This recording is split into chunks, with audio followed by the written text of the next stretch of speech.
मैं सुशील कुमार आपका अपने चैनल सुशील क्लासेस में आपका हार्दिक स्वागत करता हूं।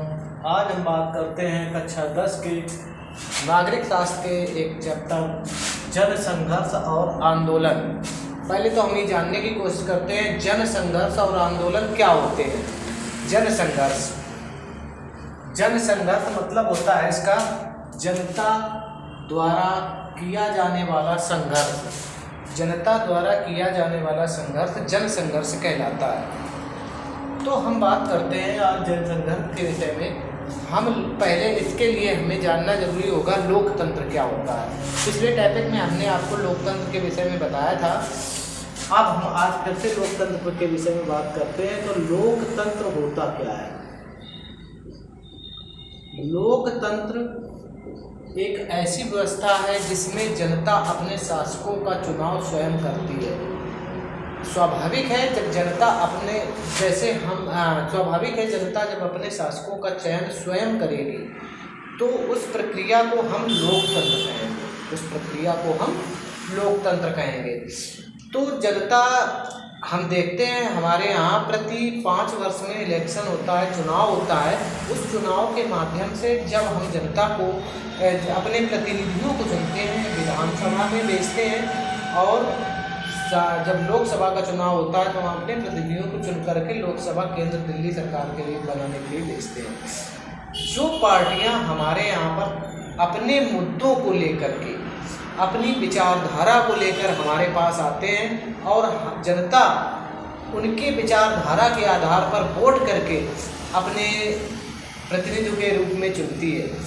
जब वही प्रतिनिधि, वही पार्टियां जब उनकी सरकार बन जाती है, जनता द्वारा चुनी हुई सरकार बन जाती है, तो वो पार्टियां जनता के हितों के लिए काम करना बंद कर देती हैं और पर्सनल स्वार्थ के लिए काम करना शुरू कर देती हैं। जब ऐसी प्रक्रिया होती है तो उनके बीच जन संघर्ष शुरू होते हैं। उस संघर्ष को जब बड़े स्तर पे शुरू किया जाता है तो वो आंदोलन कहलाता है। जब पार्टियां, विपक्षी पार्टियां उनके खिलाफ आंदोलन शुरू करती हैं, जब सरकार जनता के विरोध में काम करना शुरू कर देती है। अब हम समझते हैं जब सत्ता के हाथ में होती है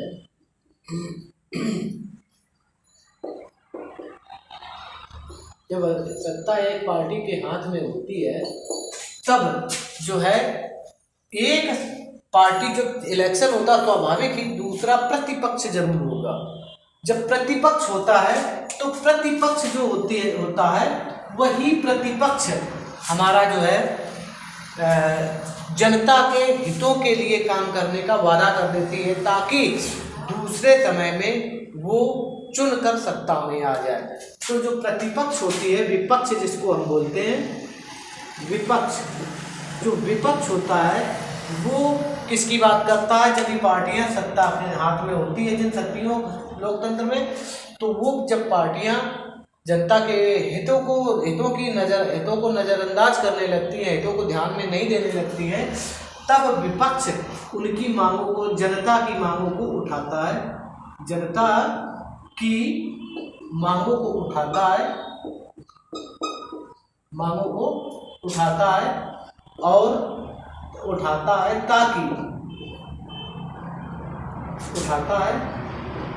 ताकि अगले चुनाव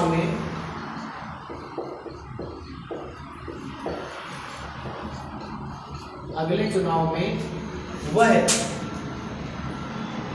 सत्ता में आ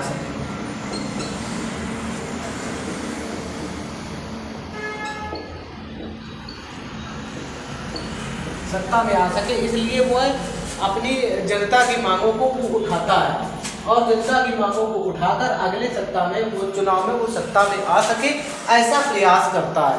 और जब वो ऐसा प्रयास करता है तो वो बन जाता है जनता के लिए विपक्ष हमेशा सत्ता में आने के लिए जनता के लिए संघर्ष करती है सत्ता पक्ष से हमेशा। यही प्रक्रिया जब बड़े स्तर पर, और सरकारें या तो जनता की मांगों के सामने झुक जाती हैं, अगर जनता के सामने नहीं झुकती हैं, अपना सख्त रवैया अपनाती हैं तो ये आंदोलन का रूप ले लेता है, तब ये आंदोलन बन जाता है। यानी कि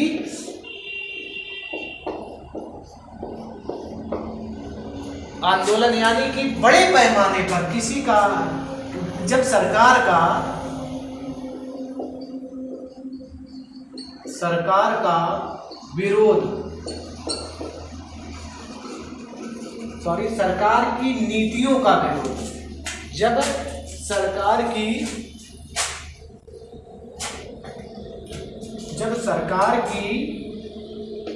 नीतियों का विरोध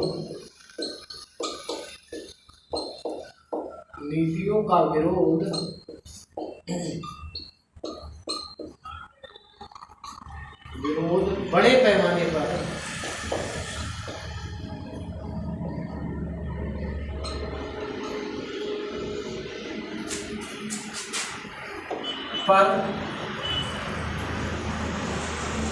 या पूरे देश में शुरू हो जाए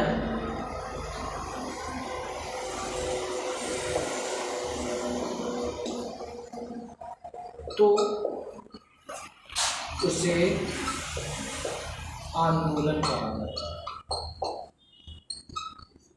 आंदोलन कहते हैं, तब उसे हम आंदोलन कहते हैं जब वो बड़े पैमाने पर शुरू हो जाता है। अब हम बात करते हैं दबाव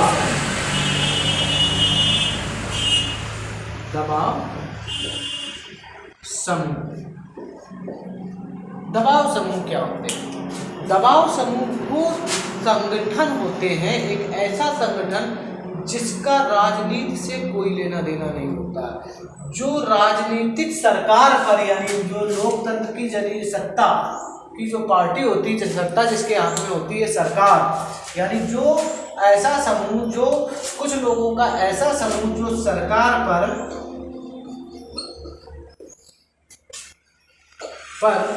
अपनी नैतिक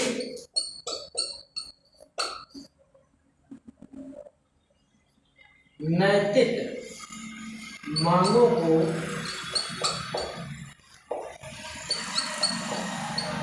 उठाते हैं। ये दबाव समूह छोटे स्तर पर होते हैं, ये आंदोलन जैसे बड़े रूप नहीं लेते हैं। ये सरकार पर नैतिक अपनी मांगों को ज़्यादातर उठाते हैं। अगर यहाँ पे नैतिक ना भी करें तो कभी कभी तो स्वार्थ में भी उठाए जाते हैं। एक विशेष समूह ऐसा होता है, एक ऐसा विशेष समूह जो अपनी मांगों को सरकार के समक्ष रखता है और उसके खिलाफ रैलियां करता है, उसके खिलाफ भाषणबाजी करता है और उसके खिलाफ धरना प्रदर्शन करता है। ऐसा समूह दबाव समूह कहलाता है, जो सरकार पर उसकी नीतियों का विरोध करते हुए अपने हित में फैसले करवाने के लिए प्रयास करता है, दबाव समूह कहलाता है। ये दबाव समूह सरकार पर सही जायज़ तरीके से मांग करते हैं, मतलब कहने का हमारा वो बिना हथियार के अपनी अभिव्यक्ति स्वतंत्रता अभिव्यक्ति की स्वतंत्रता को मानते हुए मांगों को उठाते, अपनी बात को प्रयास करते हैं, जिससे सरकारें उनका उनके सामने झुक जाती हैं और उनकी मांगों को मान लेती हैं, जिससे इन पर जो है दबाव बनता है। इसी तरीके से अब यहाँ पर हम बात करेंगे तुम्हारे नेपाल के घटनाक्रम की। 1990 के दशक में राजा वीरेंद्र की मृत्यु के पश्चात जो है वहाँ उनके छोटे भाई ज्ञानेंद्र की ताजपोशी कर दी जाती है। ज्ञानेंद्र की ताजपोशी के पश्चात वहाँ पर 2005 में फरवरी 2005 में चुनी हुई सरकार के गिरिजा प्रसाद कोइराला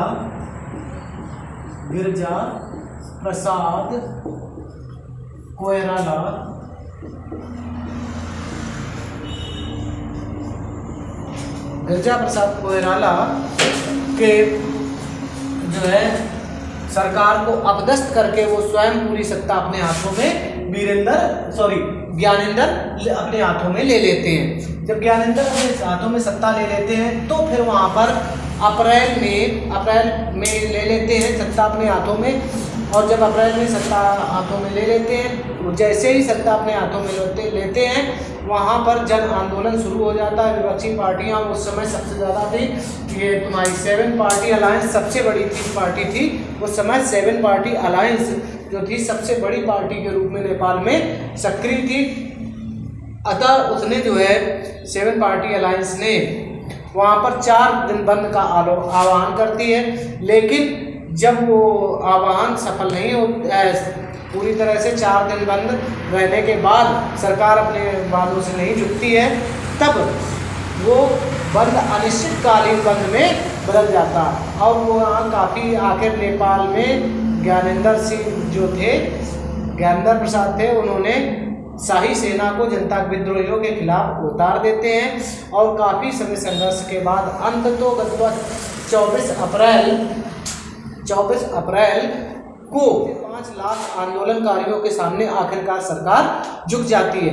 और जैसे ही सरकार झुक जाती है 3 से 5 लाख आंदोलनकारियों के सामने, तब वो ज्ञानेंद्र जो है जो एसपीए पार्टी थी, एसपीए पार्टी के गिरजा प्रसाद कोइराला, एसपीए पार्टी ये किससे बिलोंग करते थे?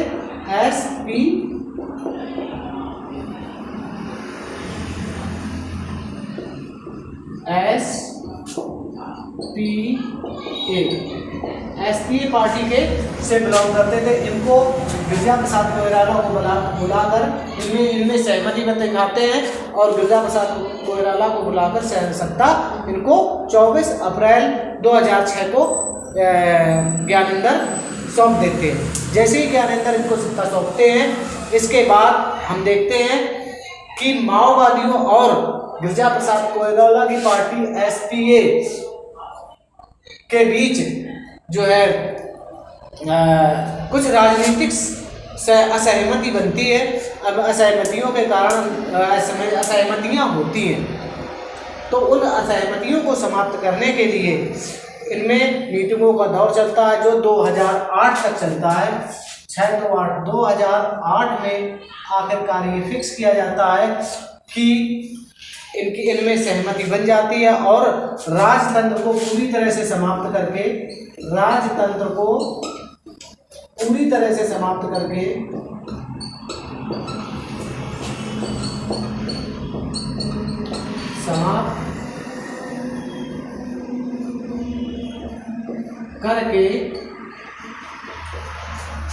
लोकतंत्र की नींव रखी जाती है। लोकतंत्र की नींव रखी जाती है और यहाँ पर नए संविधान की बात होती है। नए संविधान की बात होती है। संविधान की बात होती है जो इनको 2015 में नया संविधान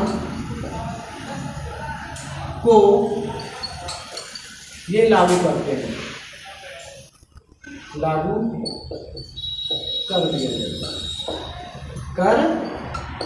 दिया जाता है। इस तरीके से यहाँ पर नेपाल में हमेशा के लिए राजतंत्र समाप्त हो जाता है और लोकतंत्र की बहाली पूरी तरह से हो जाती है। अभी हम बात करते हैं इसके बाद अब आगे दूसरे बोल्विया है। बोल्विया एक बेहद गरीब देश है। बोल्विया में जन आंदोलन किस प्रकार हुआ, एक वहाँ पर बोल्विया, खैर बात करते हैं।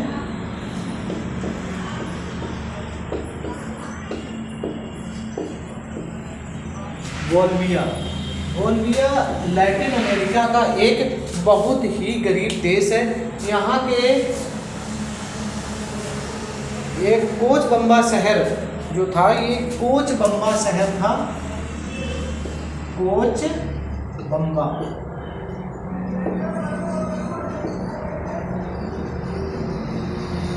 कोचबम्बा शहर का यहाँ के सरकार ने क्या किया, बोल्विया में कोचबम्बा शहर की जल आपूर्ति एक निजी हाथों में सौंप दी, अंतर्राष्ट्रीय निजी कंपनियों के हाथों में सौंप दी, जिससे वहाँ के वहाँ का जो व्यक्ति का मासिक बिल था वो मासिक बिल 1000 रुपये बढ़ गया, जो 1000 रुपये तक हो गया, बढ़कर 1000 रुपये हो गया है, 1000 रुपये तक हो गया, जिसके कारण वहाँ के गरीब जनता जल की आपूर्ति के खिलाफ विद्रोह शुरू कर दिया। जल की आपूर्ति के खिलाफ विद्रोह शुरू फेड कोड नामक संस्था ने उसका वहाँ पर आंदोलन, इसके खिलाफ आंदोलन शुरू कर दिया और जन आक्रोश इतना ज़्यादा बढ़ता जा रहा था कि सरकार ने वहाँ पर जो है ये सन 2000 में फेड कोड नामक संस्था ने आंदोलन जारी कर दिया। इस आंदोलन को इतना जन आक्रोश बढ़ा कि सरकार ने आखिरकार मार्शल लॉ लगा दिया। मार्शल लॉ लगाने के बाद भी जन आक्रोश नहीं रुका, आखिरकार जो है वहाँ की जो अंतर्राष्ट्रीय कंपनी ने उसका ठेका लिया था, वहाँ पर जल आपूर्ति करने का ठेका लिया था, उन कंपनियों ने अपने करार को रद्द कर दिया और वहाँ पे जो है जल आपूर्ति करने से मना कर दिया। अतः ऐसा करने के कारण, जब उन्होंने ऐसा कर दिया तो ऐसा करने के कारण वहाँ पर जल आपूर्ति की जिम्मेदारी पुनः नगर पालिका की कंपनियों, नगर पालिका पर आ गई, जो अपने पुराने दरों पर जिसने पुनः वहाँ जल आपूर्ति शुरू कर दी। तो आप देखते हैं, आपको हमने 2-1 बोलिविया और दूसरा एक नेपाल का उदाहरण बताया। चूँकि ये जनता द्वारा चुनी हुई सरकारें होती हैं, जनता के हित के लिए इनका काम करना होता है। कभी कभी ये अपने स्वार्थ में या जनता के हितों की अनदेखी करते हुए फैसले ले लेती हैं, जो पूंजीपतियों के लिए के हितों को देखते हुए फैसले ले लेती है। तब जनता इनके खिलाफ जन आक्रोश जैसे जैसे बढ़ता जाता है और ये एक आंदोलन का रूप ले लेती है, ऐसे ही या तो सरकारें इनके सामने झुक जाती है, नहीं तो दोबारा जनता इनको चुनाव में निकाल कर बाहर कर देती है। जिस तरीके से आप भारत के किसानों का आंदोलन ले सकते हैं, जो पंजाब के किसानों ने दिल्ली में आकर धरना दिया था और भारत सरकार को इनके सामने झुकना पड़ा था, अपने बनाए हुए किसानों के खिलाफ बनाए हुए कानूनों को वापस लेना पड़ा था, अपने बनाए हुए कानून को वापस लेना पड़ा था और उन किसानों की वापसी वहाँ से तभी हुई थी जब तक सरकार ने कानूनों को वापस नहीं लिया था। तो कहने का तात्पर्य ये, जब आंदोलन शुरू होते हैं जनता के, तो जनता के आंदोलनों के सामने सरकार को झुकना ही पड़ता है, नहीं तो वो राजतंत्र या निरंकुश सरकारें होती हैं, वो लोकतांत्रिक सरकारें नहीं होती जो जनता के हितों के आगे जो समझौता नहीं करती, यानी कि जो जनता के हितों के लिए समझौता नहीं करती है, वो या तो राजतंत्र की, मोनार्की की सरकारें होती हैं या तानाशाही की सरकारें होती हैं। लोकतंत्र में ऐसा नहीं होता है। लोकतंत्र की सरकारें हमेशा जनता के हित के लिए काम करती हैं और जैसे ही जनता में आक्रोश उनके खिलाफ बढ़ता है, वो उनके खिलाफ जब भी कानून आक्रोश बढ़ता है, वैसे ही वो जनता के हितों में ध्यान में रखना शुरू कर देती है। इसलिए विपक्ष हमेशा एक मजबूत स्थिति में रहना चाहिए, क्योंकि वही जनता के हितों की बात को उठाती है और उसको आंदोलन का रूप देती है, जन संघर्ष का रूप और आंदोलन का रूप आगे आके लेती है, ताकि वो दोबारा सत्ता में आ सके। आशा करता हूँ मेरा ये वीडियो आपको पसंद आया होगा। इसे ज़्यादा से ज़्यादा लाइक करेंगे, शेयर करेंगे और सब्सक्राइब करेंगे। धन्यवाद।